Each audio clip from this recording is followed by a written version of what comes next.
Ya, selamat pagi semua. Ya, saya harap semua udah siap ya mendengarkan firman Tuhan. Mungkin sesuatu yang nanti berbeda dengan apa yang pernah kita dengar, ya. Dan juga saya menyapa semua pemirsa yang live streaming di Facebook, ya. Mudah-mudahan pada pagi hari ini kita mendapatkan sesuatu yang baru, ya, yang akan memperlengkapi hidup kita. Baik, kita mulai ya. Jadi judulnya cukup spesifik ya, yaitu Why is Synergy Difficult? Kenapa sinergi itu susah? Ya, Pak Daniel sudah membawakan pada waktu minggu lalu mengenai the power of community ya, the power of community. Bagaimana kalau komunitas itu saling mengasihi itu dahsyat sekali. Tapi pada kenyataannya itu tidak semudah itu. Ya, tidak semudah itu. Bagaimana kita menjadi peduli kalau orang tidak peduli sama kita? Ya, jadi selalu bilangnya gini, dia aja nggak peduli sama saya, ya masa saya harus peduli sama dia? Jadi sebetulnya secara firman Tuhan itu benar, tetapi secara kenyataan banyak sekali orang tidak merasakan itu. Nah, kita akan melihat hari ini bagaimana sinergi itu bisa diwujudkan, atau kita setidaknya mengenal ya hambatan-hambatan itu seperti apa di lapangan. Oke, kita mulai. Ini adalah seri terakhir daripada The Spine ya, next. The Spine di sini kita lihat bahwa mulai dari Maret sampai November ya 2018 ini adalah seri terakhir mengenai network atau yang kita lihat di sini sebagai social capital. Ya, jadi bagaimana pertemanan, bagaimana kita mengembangkan jaringan di dalam kehidupan kita. Oke, next. Langsung, next. Oke. Nah, Bapak Ibu coba tolong pilih ya, tolong pilih. Ini kayaknya screen-nya ada yang kepotong tuh bagian atasnya, ya. Dari A dan B, A dan C ini, mana yang merefleksikan kata sinergi? Ayo. Yang A, yang B, atau yang C? Siapa yang pilih B? Oke, yang tinggi ya, yang tinggi nih. Kalau Andre dia nggak mau jawab dulu, dia ini ada jebakan apa nih? Dia hati-hati sekali, udah kelihatan dari cara memandangnya ya kan. Oke, yang B ya, betul ya, yang B. Oke, kita lihat sekarang. Nah, dari 3 pilihan ini mana yang Anda percaya? Berikutnya, next ya, mana yang Anda percaya? Ingat-ingat ya, yang tadi jawab huruf B ya. Oke, nah mana yang Anda percaya yang merefleksikan sinergi itu yang mana? 1 tambah 1 sama dengan 2, atau 1 tambah 1 sama dengan 1, atau 1 tambah 1 sama dengan 11. Mana kira-kira yang merefleksikan sinergi itu yang mana? Ah, itu lebih bagus. Kenapa jadi begini gambarnya? Sinergi sedang dibangun di atas ya. Oke, ya. Mana kira-kira? Yang C ya. Jadi kalau 1 tambah 1 sama dengan 2 itu biasa, ya kan? Tapi 1 tambah 1 menjadi 11, itulah yang orang-orang sering bicarakan. Jadi sinergi itu jauh lebih daripada penjumlahan masing-masing. Ya, jadi kalau saya punya satu keterampilan, Pak Hendro punya satu keterampilan, kalau digabung, wah itu bukan hanya berdua, tetapi dampaknya bisa besar. Ya, ini yang betul. Ya, oke, ingat-ingat ya jawabannya ya. Nah, kita mau belajar sebuah real story di sini. Ya, kita percaya ini sebuah story yang real. Ya, yaitu story mengenai Abraham dan Lot. Silakan berikutnya. Saya akan bacakan aja ya. Lalu Abram keluar dari Mesir menuju Negeb bersama istri dan segala miliknya. Lot juga ikut bersamanya. Abram sangat kaya. Oke, itu kalimatnya ya yang saya buat merah. Dia punya banyak sekali ternak, perak dan emas. Dalam perjalanan dari Negeb ke Betel, dia berkemah dari satu tempat ke tempat lain. Ya, ingat ya. Jadi dia berpindah-pindah di situ. Dia pun sampai di tempat dia pernah berkemah di antara Betel dan Ai. Tempat dia dulu membuat mezbah. Di sana Abram memuji nama Yehuwa. Kemudian Lot yang pergi bersama Abram juga memiliki domba, sapi dan kemah. Jadi tanah itu tidak cukup untuk mereka semua. Harta mereka begitu banyak sampai-sampai mereka tidak bisa lagi tinggal bersama. Jadi keadaan waktu ini diceritakan, Abram itu sudah kaya ya, sangat kaya dibilang begitu. Sangat kaya, saking sangat kayanya tanahnya tidak cukup. Kemudian bagian kedua dibilang begini, akibatnya para penjaga ternak Abram bertengkar dengan para penjaga ternak Lot. Jadi yang biasa bertengkar bukan bosnya, tetapi anak buahnya, ya, anak buahnya. Pada waktu itu orang Kanaan dan orang Peris tinggal di tanah itu. Abram pun berkata kepada Lot, kita ini bersaudara. Tidak baik kalau kita dan para penjaga ternak kita bertengkar, ya. Karena itu lebih baik kita berpisah. Kamu boleh pilih tempat yang kamu mau di tanah ini. Ya, dia bilang apa? Yang merah itu. Kalau kamu ke kiri, paman ke kanan. Tapi kalau kamu ke kanan, paman ke kiri. Aneh ya? Dan ini diucapkan oleh Abraham yang sebetulnya hak memilihnya sebetulnya ada pada dia atau pada Lot ya? Dia sebetulnya yang memiliki semuanya, Lot itu ikut, betul nggak? Tetapi dia dengan rendah hati, dia memberikan haknya kepada Lot dengan cara dia memilih duluan. Ya, dengan cara memberikan Lot untuk memilih duluan. Maka Lot memandang ke sekeliling dan melihat bahwa seluruh wilayah Yordan sampai ke Zoar adalah wilayah yang banyak airnya. Seperti Taman Yehuwa, seperti Mesir sebelum Yehuwa memusnahkan Sodom dan Gomora. Oke? Jadi pada waktu Lot memilih, dia lihat mana yang paling bagus. Ya kan? Dengan sensisnya, dengan panca inderanya, dengan segala kemampuan intelektual dan logikanya. Ini yang bagus. Ya udah, dia ambil. Cerita berikutnya ya. Lalu Lot memilih seluruh daerah Yordan dan memindahkan perkemahannya ke sebelah timur. Ya, maka mereka berpisah. Abram tinggal di negeri Kanaan, sedangkan Lot di dekat kota daerah Yordan. Akhirnya dia mendirikan kemah di dekat Sodom. Ya, akhirnya orang Sodom sangat jahat dan melakukan dosa besar terhadap Yehuwa. Setelah Lot dan Abram berpisah, Yehuwa berkata kepada Abram, lihatlah ke sekelilingmu dari tempat kamu berdiri, ke utara dan selatan, ke timur dan ke barat. Karena seluruh tanah yang kamu lihat itu akan aku berikan kepadamu dan keturunanmu. Melihat sesuatu yang tidak biasa di sini? Ya, apa yang tidak biasa? Pada saat Abraham memberikan haknya kepada Lot, kemudian Lot memilih tanah yang terbaik, kemudian Tuhan berikan apa? Janji kepada Abraham. Abraham minta enggak? Ini salah satu janji di dalam Alkitab yang Tuhan tidak kasih syarat. Ya, tetapi ini karena apa? Karena Abraham benar-benar luar biasa dari sisi imannya, ya. Jadi dia percaya bahwa apapun yang orang lakukan, yang Lot pilih, dia tetap akan menerima bagiannya.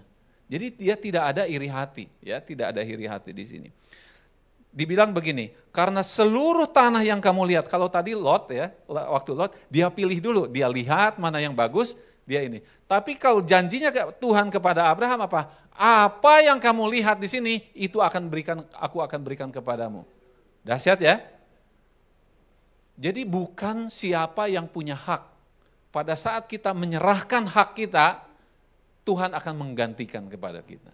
Ya, di sini. Jadi seolah-olah cerita ini bicara mengenai berpisahnya Abraham dengan Lot, tetapi juga berbicara antara sinergi antara Abraham dengan Tuhan. Sampai situ jelas? Oke. Ya, ini pelajaran penting sekali ya. Jadi di dalam sinergi bukan siapa yang punya kuasa, yang punya power, yang punya daya atau yang punya uang. Nah, ini satu prinsip yang kita belajar bagus sekali di sini. Kebetulan saya punya pengalaman mengenai ini, ya. Jadi waktu saya bekerja dulu di perusahaan, saya suruh pilih, ya kan. Waktu itu ada ya karena banyak konflik juga, ya banyak konflik juga. Jadi kolega saya, ya dengan saya kerja di sebuah departemen.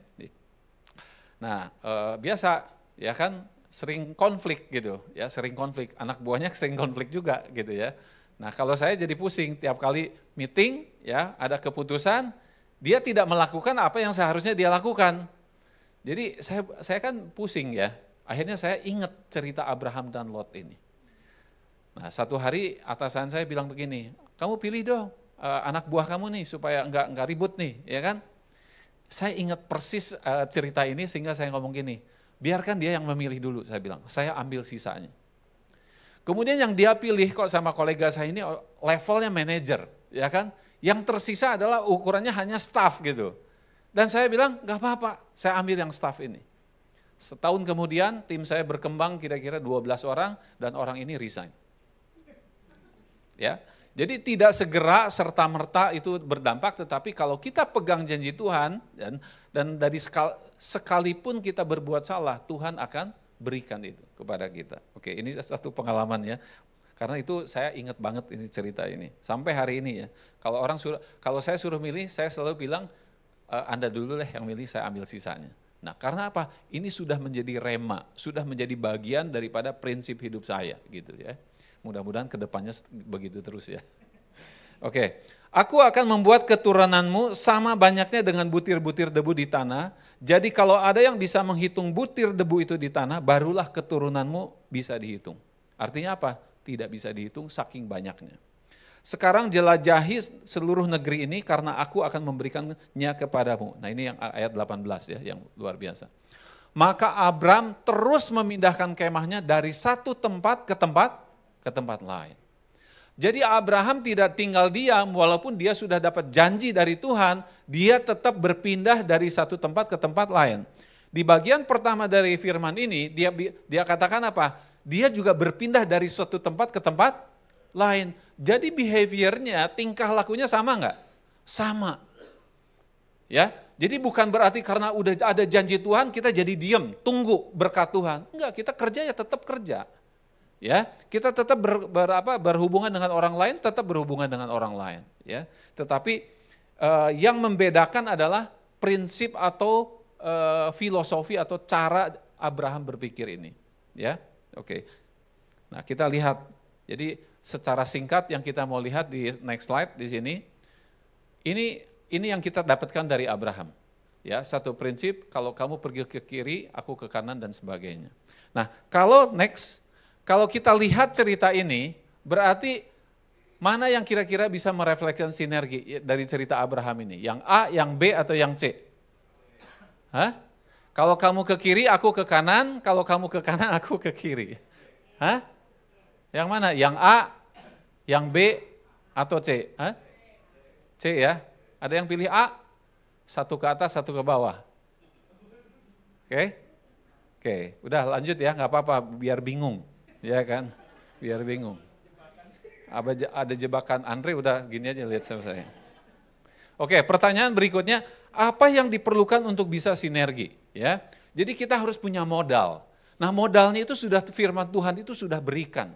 Ya, tetapi kita harus bisa mengertinya lebih sederhana nanti. Kita lihat di firman berikutnya, di Matius 27 ayat 37 sampai 40. Ini ayat yang sering kita lihat, next silakan. Ya.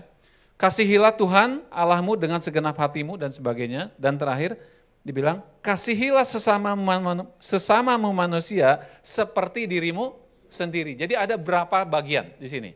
Ada bagian Tuhan, ada bagian orang lain, dan ada bagian kita. Dan dibilang apa? Seluruh hukum Taurat itu ada tergantung di bawah dua ini. Ya, jadi apapun yang kita lakukan, kita harus mengenal hukum ini. Ya, nah coba kita kalau ini siapa yang jurusannya lebih matematika di sini ada selain Ibu Duvin? Oke, kita lihat di sini. Kalau saya lukiskan ya ayat ini dengan sederhana seperti ini. Next, ya. Jadi ada garis vertikal, ada garis horizontal. Garis vertikal ini kalau kita menuju ke atas itu untuk Tuhan, kalau ke bawah sebaliknya untuk setan, ya kan? Kalau ke kiri untuk diri sendiri, yang ke kanan untuk orang lain. Nah, inilah sebetulnya spektrum. Spektrum itu adalah daerah di mana kita hidup di sini. Bisa di kuadran 1, kuadran 2, 3, dan 4. Ya, kadang-kadang kita follow setan juga ya. Gimana follow setan? Pada waktu kita iri hati, ya kita juga sebetulnya mengikuti apa yang setan arahkan sebetulnya ya. Nah jadi kita harus mengerti ini. Oke, sekarang kita lihat beberapa aspek love ini apa ya. Jadi kata kuncinya adalah love. Untuk bersinergi kita perlu love, tapi love ini bukan love antara laki-laki dan perempuan, tetapi kasih Allah di sini yang kita maksud ya. Oke, kita lihat secara praktisnya di dalam preaching sebelumnya saya memberikan 4 hal untuk hal-hal yang sifatnya praktis, mempraktekkan yang namanya love. 1, lebih banyak mendengar daripada bicara. Yang kedua, outreach, menjangkau daripada nunggu untuk didatengin orang, gitu ya. Yang ketiga, selalu victorious, apapun if you lose, don't lose the lesson. Artinya apa? Bukan winning ya. Saya tidak menganjurkan orang Kristen memakai kata vocabulary winning gitu ya. Tetapi Kristus itu victorious di atas kayu salib ya. Nah, yang keempat adalah empower, memberikan power, bukan become powerful tetapi empower, memberikan power itu kepada orang lain. Nah, ini 4 hal yang kita lihat. Nah, sekarang kita lihat kasus-kasusnya. Yuk. Kita lihat.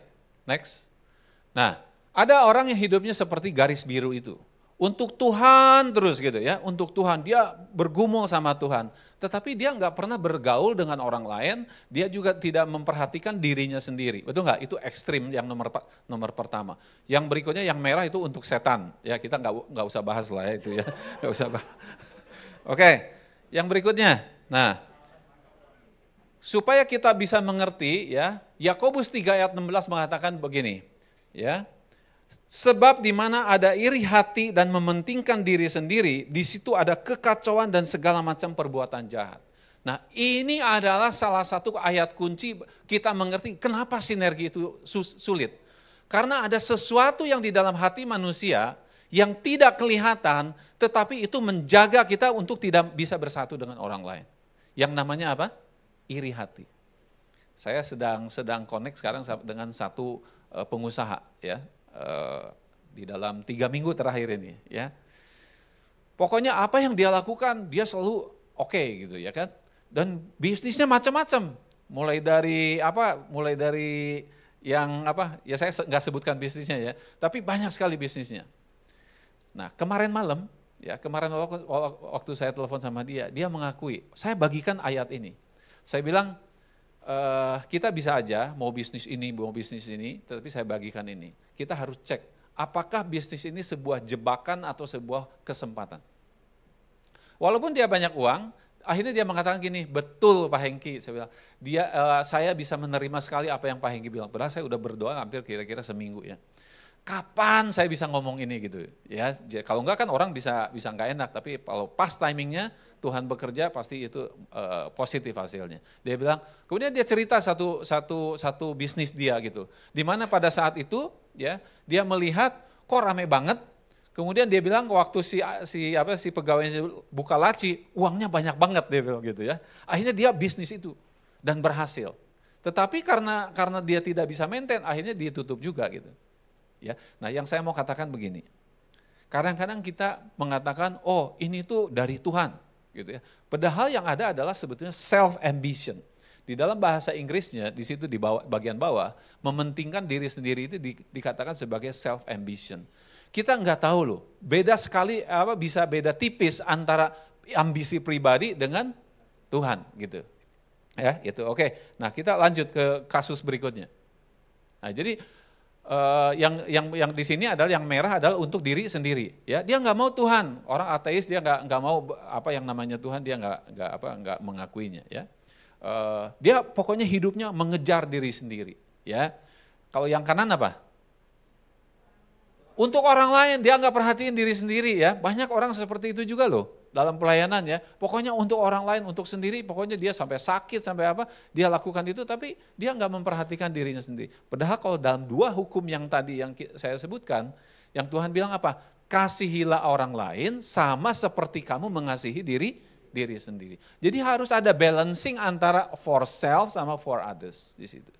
Nah hidup kita ada di kuadran yang for self, bisa maju ke atas, ke Tuhan, bisa juga ke sebelah kanan yaitu for others. Jelas ya? Nah itu spektrumnya. Jadi kalau kita mau bersinergi dengan orang, kita harus tahu dia ada di mana. Ya, kalau dia selalu for self, ya agak sulit. Tapi kalau misalnya for others juga semuanya, itu juga bisa menyulitkan kita ya. Oke, kita lihat di grafik berikutnya. Nah itu kasus-kasus ekstrim. Nah sekarang kasus yang biasanya terjadi seperti apa? Nah ini ya, jadi ada orang yang dia untuk Tuhan ada, ya waktu untuk Tuhan ada, tetapi juga untuk diri sendiri juga ada. Nah kasus berikutnya next. Nah ini untuk Tuhan ada dan untuk orang lain juga ada ya. Nah jadi kalau kita lihat in real life next, dalam kehidupan yang nyata tidak ada yang tadi dibilang B ya gitu ya, sejalan gitu semua ya. Jangankan orang lain, Suami dan istri juga enggak selalu sejalan loh. Ya, enggak selalu sejalan. Pikirnya sudah bisa berbeda begitu. Nah, jadi ini adalah kasus yang sifatnya apa? Nyata. Ya, kalau tadi ekstrim ya, ekstrim. Kalau ini kasus nyata. Jadi ada orang yang untuk mementingkan diri sendiri untuk orang lain. Nah, kita biasanya bergerak tuh, ya, panahnya tuh bergerak dari kiri ke kanan dan sebagainya. Nah, tetapi yang saya mau katakan di sini, seandainya pun kita melihat dia berseberangan, kita harus menemukan komponen apa yang bisa sama. Yaitu untuk Tuhannya, dilihat ya. Jadi baik yang berwarna biru maupun merah, tetap ada yang bagian untuk Tuhannya. Dah, disitulah kita bisa bekerja sama. Jelas ya? Jadi jangan mengharapkan ada orang yang perfect, yang bisa mengerti kamu, yang bisa mengerti apa yang kita impikan ya atau cita-citakan, tetapi kita cari komponennya apa yang masih bisa sejalan. Nah, ini adalah salah satu rahasia bagaimana kita bersinergi dengan orang sekalipun yang mungkin kita tidak suka. Ya, oke, kita lihat selanjutnya. Jadi kalau dari penjelasan itu mana yang sinergi itu yang mana? Yang A, yang B atau yang C? Yang C ya. Bisa bergerak ya tadi ya, dari B ke A ke C gitu. Ini kan dibuat bingung dulu, nanti baru dijelasin, ya kan? Nah, jadi yang 1, yang 2, yang 3 ini atau A dan B, C itu semuanya tuh bisa dilakukan, ya bisa dilakukan. Tetapi kita harus pinter cari aspek apa yang bisa kita bekerja sama. Jadi kita jangan mengharapkan dari A sampai Z sama semua pendapatnya gitu, ya itu rahasianya. Oke, kita lihat di apa akibatnya kalau kita masuk ke dalam salah satu ekstrim. Next, kalau kita terlalu ke kanan for others atau for the world, itu kita jadi stres. Itu yang dibahas sama Pak Hendro kan di dalam khotbah mungkin 2-3 minggu lalu ya, gitu. Nah kalau kita terlalu untuk diri sendiri, akhirnya kita juga depresi. Kita enggak punya teman yang lain, ya kita hidup sendirian. Tapi kalau kita fokus kepada Tuhan, kita mendapatkan rest atau peace. Nah inilah sebetulnya yang jadi kunci bagaimana kita bisa bersinergi dengan orang lain. Salah satu indikatornya adalah damai sejahtera yang ada di dalam hati kita. Ya, jadi kalau kita tidak mendapatkan damai sejahtera itu, ya kita harus doakan terus sampai kita bisa menemukan aspek mana, komponen mana yang kita harus yang bisa bekerja sama. Dan yang terakhir nggak usah dibahas ya, kalau kita ke setan ya kita pada akhirnya kita akan hancur. Oke, kita next. Nah di dalam Chinese character yang namanya orang itu Zhen gitu ya, itu terdiri dari 2 stroke begitu ya. Nah kalau dilihat di situ mirip yang tadi ya. Satu ke kiri, satu ke kanan gitu ya. Tapi saling menunjang, saling mensupport each other di situ. Itulah yang namanya manusia dari filosofi Chinese character. Ya. Jadi yang namanya manusia walaupun beda, kalau saling mendukung nah berarti manusia. Kalau saling menjatuhkan berarti apa? Bukan saya yang ngomong ya.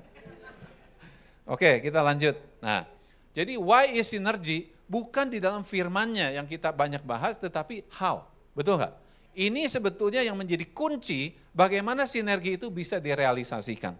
Ya, bukan di dalam prinsip firman Tuhannya. Oh, prinsip kasih semua setuju, ya, semua setuju. Tetapi pada waktu implementasi kita bisa tersinggung karena dia mengucapkan sesuatu, ya kan?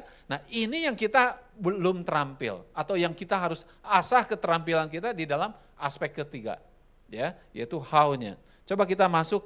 Ada 5 hal, 5 challenge ya. Saya harapkan nanti ada banyak pertanyaannya. Ya.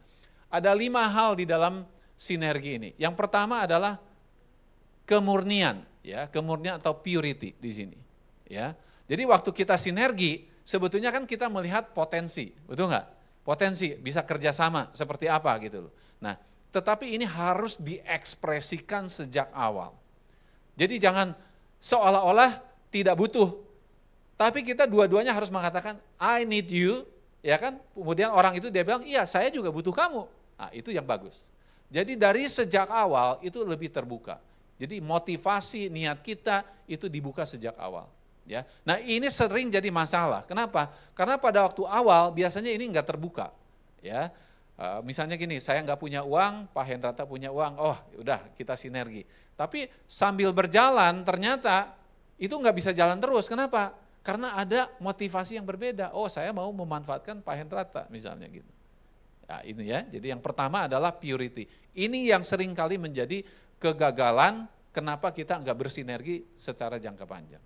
Ya, karena ada maksud-maksud lain ya. Dalam bahasa sekarang mungkin ada main politics di belakangnya gitu ya. Ada hal-hal niat-niat yang tidak terungkapkan, tidak dibukakan sejak awal. Oke. Nah, yang kedua, power ya. Kita nggak bisa bersinergi dengan orang atau orang yang jauh di atas kita ya. Pada zaman hari ini tidak mudah maksudnya gitu. Kenapa? Karena orang di atas kita mungkin dia lebih kaya, lebih powerful, dia bilang kamu siapa? Ya kan? Kamu untungnya apa untuk bekerja sama? Bukan kerja sama, saya yang akan bantu kamu. Nah, kita lihat tadi waktu Abraham ya, dia bilang dia sangat kaya. Tetapi dia justru yang outreach, dia yang menjangkau Lot di situ, dia memberikan kesempatan. Nah, ini memang tidak mudah, ya. Jadi bagi anak-anak muda gitu ya, jangan gampang-gampang pakai sinergi. Lihat dulu, kamu punya apa? Dia punya apa gitu. Kalau kamu nggak punya apa-apa, lebih bagus jangan sinergi. Bilang apa? Minta tolong aja gitu. Ya kan? Jadi enak. Nah, sering kali di dalam organisasi saya selama 3 tahun terakhir ya kan, banyak ketemu dengan komunitas-komunitas, intinya, ayo Pak kita bersinergi. Nah kalau dilihat intinya bukan bersinergi, minta tolong sebetulnya gitu loh, ya kan. Ya nggak apa-apa, tetapi maksud saya gini, kata yang dipilih lebih bagus kita minta tolong. Karena itu menunjukkan kita pure, ya kan. Tapi kalau sinergi mungkin ada nanti hal-hal di kemudian hari yang menjadi tidak oke, sinerginya apa ya selama ini kamu bantu apa gitu loh. Nah ini yang kedua adalah power. Ini kita nggak bisa menuntut ya. Jadi nggak bisa menuntut kamu dong seharusnya begitu, nggak bisa nuntut. Itu hanya kesadaran sendiri. Yang ketiga adalah tujuan. Ya, tujuan akhirnya apa? Nah, sering kali orang bersinergi di awal bisa jalan, tetapi pada saat melangkah dia tidak bisa masuk ke level berikutnya.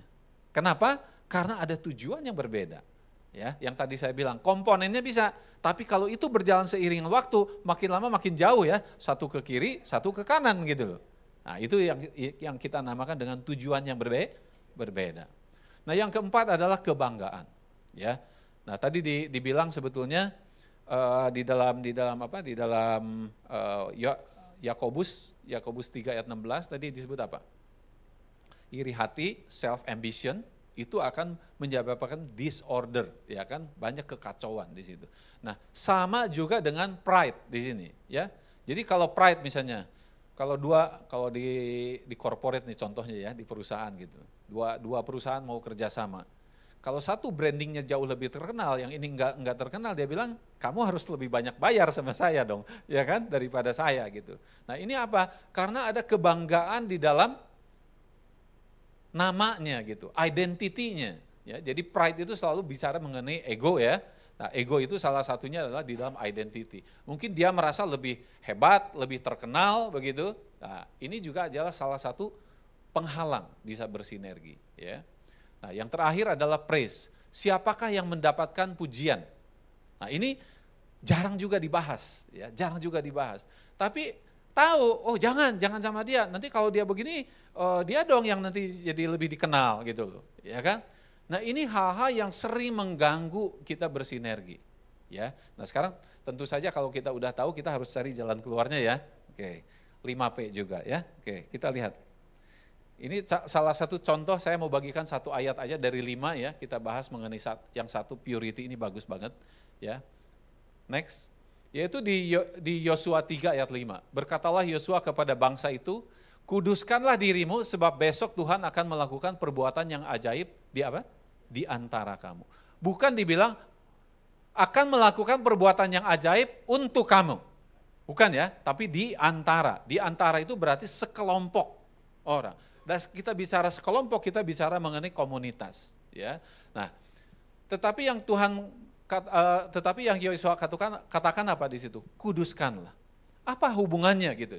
Apa hubungannya kuduskan di sini? Nah, kuduskan itu berarti apa? Tidak ada yang tersembunyi.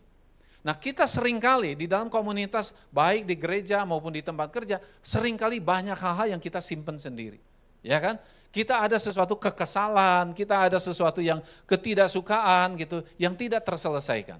Nah, ini tidak mungkin ada satu keajaiban terjadi. Ya, jadi sebetulnya Tuhan sudah berikan porsi-porsinya ke masing-masing kita di sini. Nah, tinggal kita bisa mengoptimalkan itu dengan cara apa? Membangun hubungan pada saat yang timing yang tepat, kita membukakan lebih dalam lagi hubungannya, lebih dalam hubungan sampai terjadi sesuatu keajaiban. Ya, tapi di sini dibilang purify yourself. Oke. Ini ayat yang mungkin satu hari saya akan bahas lagi. Next. Nah, ini adalah antibiotiknya ya. Jadi bagaimana cara kita menghadapi orang-orang yang tidak pure gitu ya, yang tidak pure. Nah, salah satunya adalah damai sejahtera. Tuhan pasti berikan ya, kalau kita ketemu sama orang, ngomong berapa menit gitu, kira-kira kita udah bisa rasakan orang ini maksa atau enggak, orang ini niatnya itu self ambition atau memang untuk Tuhan dan sebagainya, itu bisa sebetulnya ya. Nah, di dalam Yakobus 3 ayat 14 sampai 17, kalau tadi 16 ya, 14 sampai 17 sebetulnya disebutkan wisdom yang berasal dari surga itu seperti apa? Ada peace loving di situ, ada submissive, ada apa? Itu ada di situ semua. Ya, jadi pada kesempatan lain kita bisa bahas mengenai ini. Jadi bagaimana kita bisa mensensing, mengindra orang ini punya niat baik apa enggak? Ya, dia tulus apa enggak? Nah, itu ada di dalam damai sejahtera yang Tuhan berikan kepada kita. Oke, itu yang pertama. Nah, kalau menghadapi power, ya power misalnya gitu. Kalau kita menghadapi satu orang atau satu organisasi yang jauh di atas kita powernya, entah kekayaannya, entah namanya, entah brandnya, entah apa gitu. Nah, kita harus memakai filosofi atau cara berpikir yang berbeda. Tidak boleh kita menuntut ya, kita tidak boleh menuntut, tapi gini, setidaknya saya belajar aja gitu.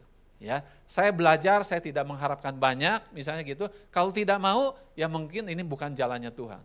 Nah, ini filosofi atau cara berpikir, ini membantu kita untuk tidak masuk ke dalam yang namanya disappointment. Ya, kalau Bu Debbie dibilang apa? Disappointment? His appointment. Ini salah satu cara berpikir yang luar biasa menurut saya. Ya, jadi saya udah lama minta, Bu kembangkan nih DHA ini. Ini bisa dibawa ke banyak tempat menjadi berkat di situ. Ya, jadi banyak orang sekarang, zaman sekarang itu kalau dinamanya kecewa, 99,9% pasti dia mengalami itu. Jadi kalau istilahnya kita preaching mengenai disappointment, kemudian ada workshop mengenai bagaimana cara mengatasi, pasti itu dibutuhkan banyak. Ya, jadi dari mungkin hampir sekarang Bu Debbie, Pak Daniel itu udah ratusan title kali ya dalam khotbah. Tapi itu satu menurut saya kalau dikembangkan itu luar biasa. Jadi filosofinya adalah apa? Disappointment sama dengan his appointment. Ya, itu salah satu yang contoh aja di sini ya. Purpose di sini. Nah, jangan kita bekerja sama bersinergi itu kayak oke, saya kasih hidup saya di sini gitu. Wah, itu terlalu besar. Itu hanya Tuhan yang bisa melakukan itu, ya. Kayak Tuhan ke Abraham gitu ya. Itu janjinya itu udah forever, betul nggak?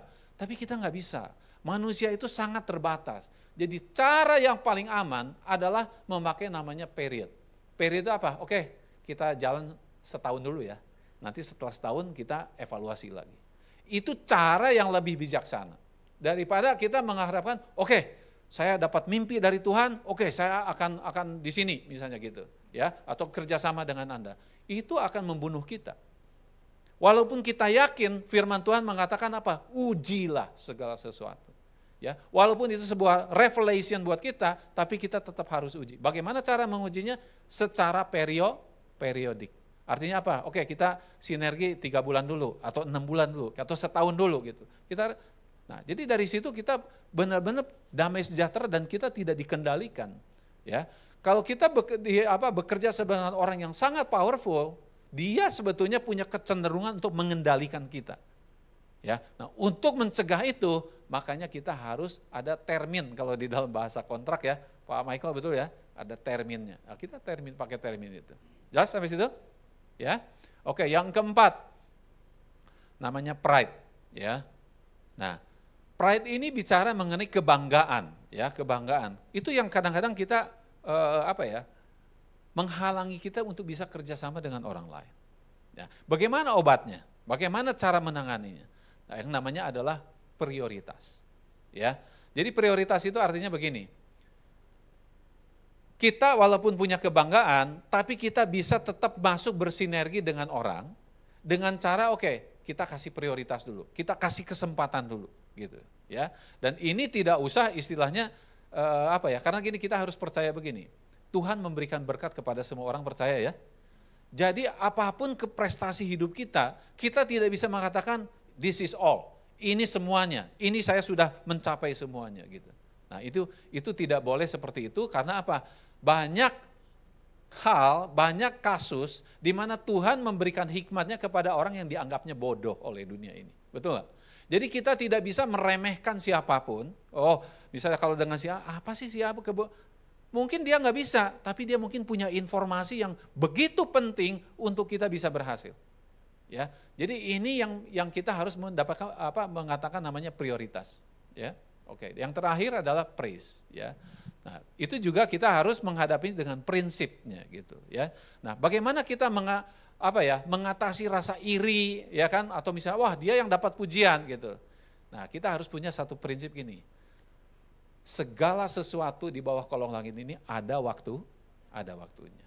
Mungkin pada saat ini dia yang dapat pujian. Satu hari ya nggak tahu, mungkin kita gitu loh. Nah ini prinsip-prinsip seperti ini yang kita harus pelihara gitu. Sehingga apa? Pada saat kita mulai iri hati sama orang lain, envy atau self ambition itu, kita menerapkan prinsip ini. Semua orang ada timingnya. Jelas ya? Nah ini yang akan membantu kita untuk mengatasi rasa-rasa kecewa itu. Next. Nah, ini teorinya semua. Nah, kita mau implementasi nggak? Mau ya? Nah, implementasi di storehouse seperti apa? Coba kita lihat. Sinergi at storehouse. Kita lihat. Di sini ada firman Tuhan di Efesus 4 ayat 11 sampai 13 ya. Dan ialah yang memberikan baik rasul-rasul maupun nabi-nabi, baik pemberita-pemberita Injil maupun gembala-gembala dan pengajar-pengajar untuk apa? Memperlengkapi. Setiap sinergi harus ada tujuannya apa, ya. Dan termasuk di dalam dunia pelayanan ini dengan jelas sekali firman Tuhan mengatakan untuk memperlengkapi orang kudus bagi pekerjaan pelayanan, ya. Dan dibilang apa? Sampai kapan? Sampai kita semua telah mencapai kesatuan iman dan pengetahuan yang benar tentang anak Allah dan kedewasaan penuh. Jadi banyak konflik, banyak sinergi itu membuat kita semakin matang, semakin dewasa. Mana yang perlu ditanggapi, mana yang enggak perlu ditanggapi, itu kita mulai mengenal. Ya, nah ini adalah dasar firman Tuhannya, ya. Nah berikutnya, ini masih ingat? Tahun lalu nih, hampir setahun yang lalu. Next, gambarnya. Itu ada Pak Hendrata, Bu Anita di situ ya, dan sebagainya. 27 Desember di situ. Kita semua karakteristiknya berbeda-beda, betul nggak? Berbeda-beda semuanya. Nah, panggilan di dalam firman Tuhan tadi apa? Ada apostle, ya, rasul, ya. Kemudian prophets itu apa? Nabi, ya. Evangelis, ya. Kemudian pastor sama teacher. Nah, rasa-rasanya kalau kita lihat dua terakhir itu udah ada lah di kita ya. Nah, yang tiga yang di atas kita nggak tahu, betul nggak? Ya, tapi yang dua terakhir ya ada Pastor Debbie, Pastor Daniel, Pastor Hendro, ya. Gitu. Saya bukan pastor kelihatannya ya, walaupun terus dinubuatkan saya jadi pastor. Saya mungkin lebih ke arah teacher kali ya, sepertinya seperti itu. Pak Hendrata bicara satu hari, wah Pak Hengki katanya ada prophets-nya gitu ya. Saya tidak merasa gitu ya, tapi nggak tahu mungkin ini nubuatan juga. Dari anaknya dapat nubuatan, dari bapaknya juga dapat nubuatan. Iya, terima kasih ya. Nah, tapi 5 ini apa tujuannya? Kita bersinergi itu buat apa di sini? Ya, tolong lihat kartunya sekarang di situ. Ya, lihat kartunya.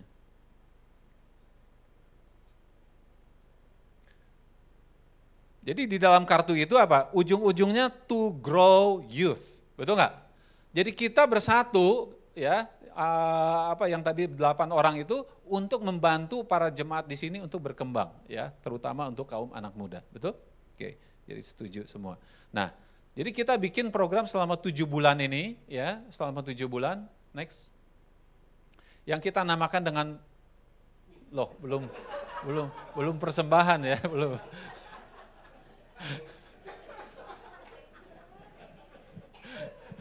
Ya. Nah, Di sini kita melihat ya, ini bagaimana kita sedang membangun keunikan di storehouse ini. Kita kalau preaching sudah nature-nya ya dari sebuah gereja. Tetapi masuk ke dalam small group di sini, apa yang kita namakan dengan Komsel, di mana Pak Hendru di situ ya, yang in charge di situ.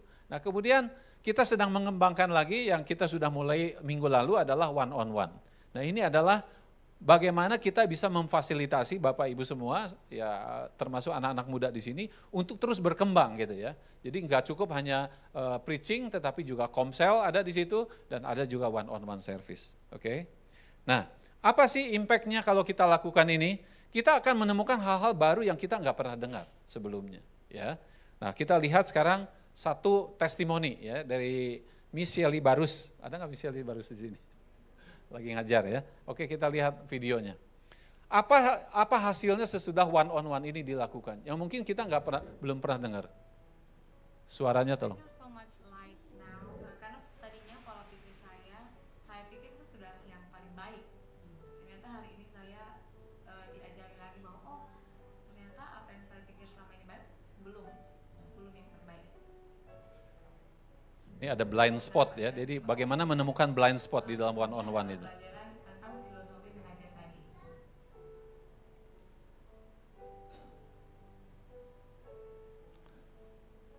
Jadi Miss Shelly waktu itu cerita mengenai I'm not satisfied with my teaching, dia bilang gitu ya. Itu melihat murid saya atau siswa saya itu ada improvement. Karena itu berarti menunjukkan bahwa oh ya metode saya berhasil atau saya berhasil. Namun ternyata setelah diajari atau diingatkan Bapak dengan kata filosofi yang tepat itu bahwa kita mengerjakan sesuatu untuk Tuhan, oh ternyata berarti saya mengerjakan sesuatu itu selama ini untuk saya. Sehingga ketika terjadi kesalahan, saya menyalahkan diri saya, dan itu memberikan beban kepada diri saya sendiri. Tapi ketika saya menyerahkan semua kepada Tuhan, hasilnya apa, kapan waktunya, itu memberikan sukacita, kelembagaan, kedamaian, dan tidak perlu mencari mencari jati diri atau kebanggaan dari pendapat orang lain. Tapi anugerah atau apa yang sudah Tuhan berikan dan kita kembalikan, kita fokus kepada Tuhan itu memberikan kelegaan, kebanggaan yang ucapan syukur yang lebih berharga dari apa yang bisa orang lain berikan. Dan satu hal lagi, jangan selalu berfokus kepada saya, karena ketika fokus saya maka itu mengecewakan. Tapi ketika fokusnya kepada Tuhan, maka yang muncul itu adalah ucapan syukur, sehingga itu akan menimbulkan sukacita. Dan bahkan saya merasa diri saya lebih sehat secara mental saat ini, dan langsung bisa saya rasakan gitu dengan cara pola pikir saya diubahkan. Kemudian dengan memahami filosofi sehingga motivasi saya juga berubah. Motivasi saya tuh hanya untuk menyenangkan Tuhan, sehingga apapun yang terjadi di luar itu tidak mempengaruhi emosi saya. Artinya saya tidak perlu marah ketika rencana saya gagal. Biarkan Tuhan yang bekerja. Ketika saya gagal, oh, Tuhan apa yang saya lakukan, sehingga itu akan memberikan kelegaan kalau menurut saya. Kemudian kalaupun ada dream tidak dimatikan, tetapi saya perlu belajar step-stepnya, sehingga saya tidak perlu stres, karena kadang kita punya impian maunya lihatnya besok. Itu yang selama ini terjadi pada diri saya, dan saya rasa saya perlu belajar untuk sabar dan belajar merencanakan. Saya sangat bersyukur dengan adanya one on one ini. Secara pribadi saya merasa sangat terbantu.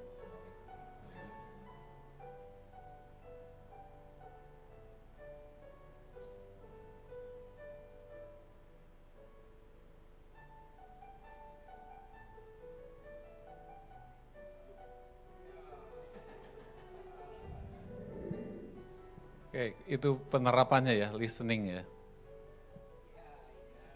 Oke. Jadi Miss Shelly menceritakan bagaimana dia sebagai guru ya, sebagai guru dia bilang I'm not satisfied with my teaching. Karena dari 18 anak mungkin satu yang respons gitu. Nah, kemudian ada kebutuhan kan, berarti ada sesuatu dalam hatinya, dan itu nggak bisa solve pada waktu dia misalnya mendengarkan khotbah saja gitu loh. Tetapi bagaimana solusinya? Nah itu gimana interaksinya? Di Komsel juga nggak mungkin ya, karena Komsel sekarang kan by topics begitu ya kan. Ini ada kebutuhan seperti ini gimana? Nah inilah yang kita lain. Jadi ini bukan hanya firman Tuhan, kalau dilihat dari pembicaranya tadi ada focus on self. Seperti garis yang tadi ya, garis horizontal dan vertikal. Ada fokus others-nya adalah murid-muridnya gitu. Nah dia mengalami kesulitan di sini gimana? Jadi kita harus kembalikan kepada fokusnya kepada Tuhan. Jadi kita jangan gini, keberhargaan diri kita tidak boleh digantikan dengan sesuatu yang di luar dari diri kita. Saya ulangi ya, keberhargaan diri kita tidak boleh kita taruh di luar diri kita. Jadi di luar itu apa? Oh, saya berharga pada saat anak itu berubah. Pada saat saya berharga pada saat ada performance yang baik gitu. Itu kan sangat labil. Pada saat anaknya tidak merespon, kita merasa gagal, betul nggak? Padahal gini, yang namanya education seumur hidup. Dia bilang gini, kalau Anda berencana 1 tahun, Anda tanamlah padi.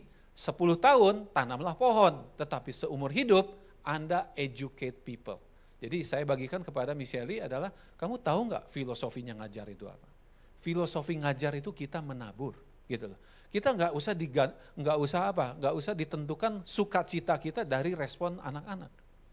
Pada saat saya taat untuk melakukan fungsi seorang guru, saya berikan itu sama Tuhan, itulah sukacita kita, menyenangkan Tuhan dengan panggilan kita, bukan dengan hasil yang kita dapatkan. Nah ini yang seringkali bagaimana orang Kristen itu dikendalikan oleh sukacitanya oleh hasil, respon. Ya, saya juga lihat nih, kalau worship leader tepuk tangannya kurang gimana? Ayo dong gitu ya. Ayo sekali lagi lebih lagi gitu. Nah itu juga gak perlu gitu, karena kadang orang gak siap juga gitu ya kan. Mau diteriakin gimana ya gak bisa gitu loh. Ya oke, itu hanya contoh-contoh aja. Oke, sekarang ada 1-2 pertanyaan ya, masih ada 3 menit. Oke, siapa yang mau tanya? Silakan di bagian tengah ini. Roni kelihatannya udah mulai siap. Ayo Roni, silakan. Mau tanya?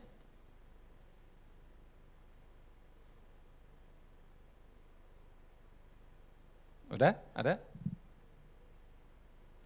Ayo.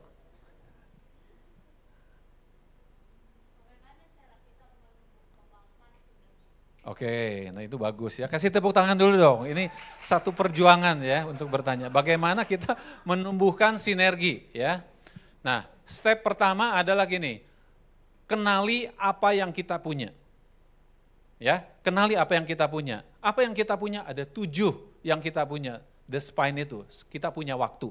Ya, kita punya harta, kita punya tujuan atau spirit atau punya niat baik, ya, atau kita punya kesehatan. Nah, ini kita coba berikan kepada orang yang butuh. Misalnya gini, ada orang yang kelihatan sedih, Anda bisa samperin sama dia, ya. Misalnya, kamu kelihatannya kok sedih gitu, saya punya waktu loh untuk mendengarkan Anda. Tapi contoh ya, betul? Nah, jadi ini yang bisa kita lakukan mulai dengan apa yang kita punya. Namanya prinsip 5 roti 2 ikan. Apa yang ada padamu, ya. Kamu punya waktu, berikan waktu itu kepada orang lain. Dan itu akan biasanya nanti bergulir menjadi sebuah kebiasaan hidup kita, ya. Oke, saya rasa itu dulu ya. Terima kasih untuk pertanyaannya dan saya kembalikan kepada worship leader.